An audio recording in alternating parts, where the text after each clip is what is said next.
34 days, no arrest, no suspect named, no proof of life. But on day 34, investigators did something they had never done before in this case. They went door to door.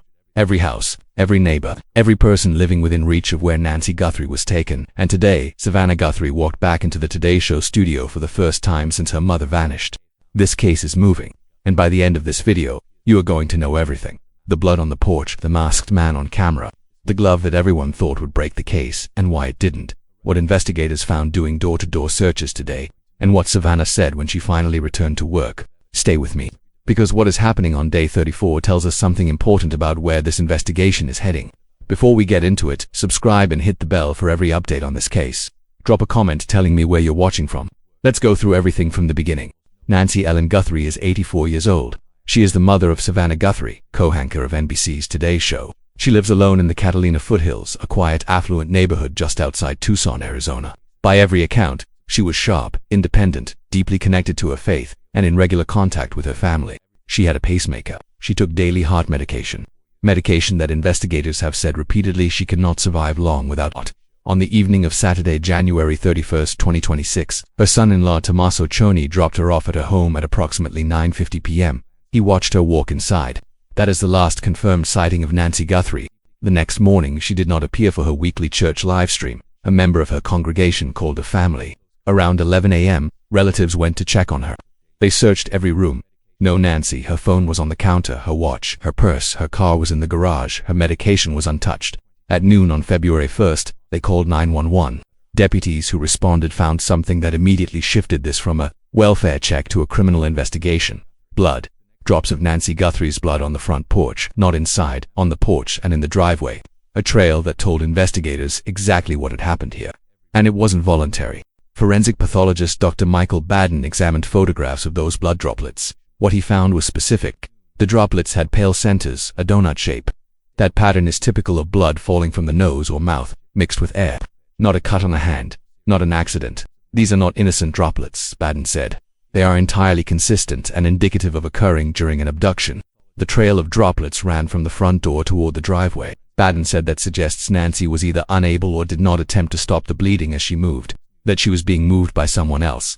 DNA testing confirmed the blood was hers. Her front door camera detected motion at 2:12 a.m. on February 1st. By the time investigators arrived, the camera was gone, removed. On February 10th, the FBI released footage that changed everything. A masked man on Nancy Guthrie's porch in the early hours of February 1st. A ski mask with holes for the eyes and mouth. Long pants, jacket, gloves, a backpack specifically identified as a 25-liter Ozark Trail hiker pack sold at Walmart for around $20. Male, approximately 5 feet 9 inches. Average build, armed. The FBI called him a suspect. Investigators also found signs of forced entry at the home. This was not someone who knocked on the door. This was planned. And the backpack, the mask, the gloves, the removal of the camera, all of it points to someone who came prepared. What happened inside that house in the minutes after that footage ends is what 34 days of investigation have been working to reconstruct. Then came the gloves. During the search of the surrounding area, investigators collected more than a dozen gloves scattered across a wide radius. One glove found approximately 2 miles from Nancy's home appeared to match the gloves worn by the masked man on camera. The FBI said at the time it appeared similar. Investigators submitted it for DNA testing. Everyone waited. The DNA came back. It matched a specific person, a restaurant worker. People online immediately assumed this was the breakthrough, the lead that would crack the case wide open. But here is what the sheriff confirmed this week. That restaurant worker has nothing to do with this case. The owner of the glove was found working at a restaurant across the street from where the glove was found. Sheriff Nanos told local outlet KVOA. We knew that at that time. We believed wholeheartedly that those gloves belonged to a restaurant. And guess what? The owner of the glove, we found working at a restaurant across the street. It has nothing to do with the case. The Pima County Sheriff's Department confirmed on social media that the restaurant worker is not part of this investigation. So that lead is closed. But here is what is not closed. Other gloves collected from 6 to 7 miles away from the house have been sent to a private lab in Florida for DNA testing. Not the FBI lab in Quantico, a private lab. The sheriff said the DNA on those samples is mixed. Multiple contributors, which makes the analysis more complex and more time-consuming. Those results are still pending. A 911 call had also been circulating online for days, generating intense speculation. The call described a woman screaming from the window of a moving car near Oracle and River within miles of Nancy's home on the night she disappeared. A dark gray or blue Chevy Malibu, no plates. People were convinced it was connected. Sheriff Nanos addressed it directly this week. They investigated it the same night it was reported. It was a domestic violence situation completely unrelated to Nancy Guthrie. That lead is closed and the sheriff's message was clear. His team is focused. My team can now focus on what's really the meat and potatoes of this case, Nanos said. And that is who it is that was in that video and who took Nancy Guthrie. The ransom notes. Multiple media outlets received emails demanding approximately $6 million in Bitcoin. 2 deadlines were set, the first on February 9th, the second the following Monday. Both passed without contact, without payment, without any response. No proof of life was ever provided. The family has heard nothing directly from whoever sent those notes. The FBI has been working to trace those emails. Emails carry metadata. They can be traced through internet servers. That investigation is ongoing. Investigators have also been working with advances in AI detection, because any potential proof of life video submitted would need to be verified as real and not artificially generated. That is the world we are in now. Sources close to the investigation have told reporters something that reframes this entire case. This abduction may have started as a burglary gone wrong, meaning whoever came to Nancy Guthrie's house that night may not have planned to take her. They may have come to steal. And when they found Nancy there, something escalated into something they did not plan for. That would explain a lot.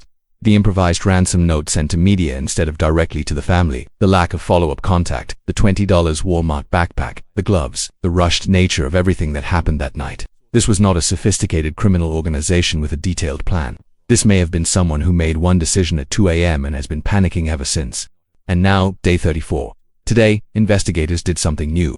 Reports confirmed that police went door to door through Nancy Guthrie's neighborhood, knocking on every door, speaking to every resident, asking questions that only someone who lives in that area could answer. What did you see that night? What cars do you recognize? What was unusual? Who was there that shouldn't have been? Door-to-door canvassing this late in an investigation, 34 days in, tells us something important. It means investigators believe the answer is close. Geographically close. Someone in that neighborhood saw something. Maybe they didn't know it mattered at the time. Maybe they saw a car parked in an unusual spot. A person walking who didn't belong. A noise, a light, something small that now means everything. This is not a sign of desperation. This is a sign of focus. When investigators narrow their search to a specific geographic area and go door to door, they are not fishing. They are confirming something in the evidence. The ring camera footage, the traffic cameras, the DNA still being processed in Florida has pointed them back to this neighborhood, and they are following it. Meanwhile, in New York today, Savannah Guthrie walked back into the Today Show studio for the first time since her mother disappeared 34 days ago. She did not anchor the show. She visited her colleagues. She met with the staff and hosts who have been covering for her since late January. NBC confirmed the visit and said Savannah plans to return to work but has not announced a date. Think about what that visit means. Savannah Guthrie spent weeks in Tucson helping with the search. She made emotional videos directly addressing her mother's abductors. She announced the $1 million reward herself. She has been living inside this nightmare for over a month. Walking back into that studio, back into her professional life, is not giving up. It is trying to survive what is happening to her family. The investigation right now has multiple active threads. Door-to-door canvassing in the neighborhood today. DNA evidence from gloves still being processed at a private lab in Florida. Traffic camera footage and ring camera footage from the 2:36 a.m. window still being analyzed. The ransom note email metadata still being traced. And the masked suspect in the doorbell camera still unidentified publicly. The FBI has relocated some command resources to Phoenix for logistical reasons. That has generated speculation online that the case is going cold. The sheriff pushed back on that directly. The investigation is active. No one has declared this unsolvable. No one has suspended the search. The Pima County Sheriff's Department said in a statement, "This remains an active investigation and will continue until Nancy Guthrie is located or all leads are exhausted." Sheriff Nanos told NBC News this week that investigators are definitely closer to identifying the suspect. He said there is information about this case that he believes will lead to a resolution, but that releasing it publicly would compromise the investigation. "There's so much that everybody wants to know," Nanos said, "but I would be very neglectful and irresponsible as a law enforcement leader to share that with everybody." An attorney analyzing the case told Newsweek this week that the investigation has entered a new stage, moving from broad public outreach to what he called clinical evidence consolidation. That means investigators are no longer sorting through random tips. They are verifying specific leads, tracing specific evidence, building a timeline that will hold up in a courtroom. When investigators say they are closer and mention hot leads, it usually means they've moved past sorting through random tips and are now narrowing them down through verification, digital tracing, and forensic analysis. The attorney said, "Every piece of evidence being collected right now must be done in a way that cannot be challenged later. That takes time, but it is not wasted time. The family has not stopped. The $1 million reward remains active, payable anonymously in cash." The FBI is offering an additional $100,000. The Guthrie family also donated $500,000 to the National Center for Missing and Exploited Children. Savannah and her sister Annie visited the house in Tucson earlier this week, placing yellow flowers at the memorial by the mailbox. Annie left a handwritten note to her mother. The community in Tucson has not let this go. Neighbors have upgraded their security systems. People continue leaving flowers and notes at the memorial outside Nancy's home, and investigators are still receiving tips. The family tip line and the FBI line remain active. Every call matters. Every detail matters, because somewhere out there, someone knows something. Here is exactly what we know on day 34. Nancy was taken against her will on February 1st. Her blood was on the porch. The masked armed suspect on camera has not been publicly identified. The restaurant worker glove lead was eliminated. DNA from other gloves is still being processed in Florida. Police went door to door in the neighborhood today. Savannah returned to New York. The sheriff says investigators are closer than ever. And Nancy Guthrie, 84 years old, a mother, a grandmother, a woman of faith who never missed her Sunday church live stream, is still missing. If you have any information, call 520-351-4900 or the FBI at 1-800-CALL-FBI. The reward is $1 million, paid anonymously. Subscribe for every update as this case develops. I will be here when this breaks.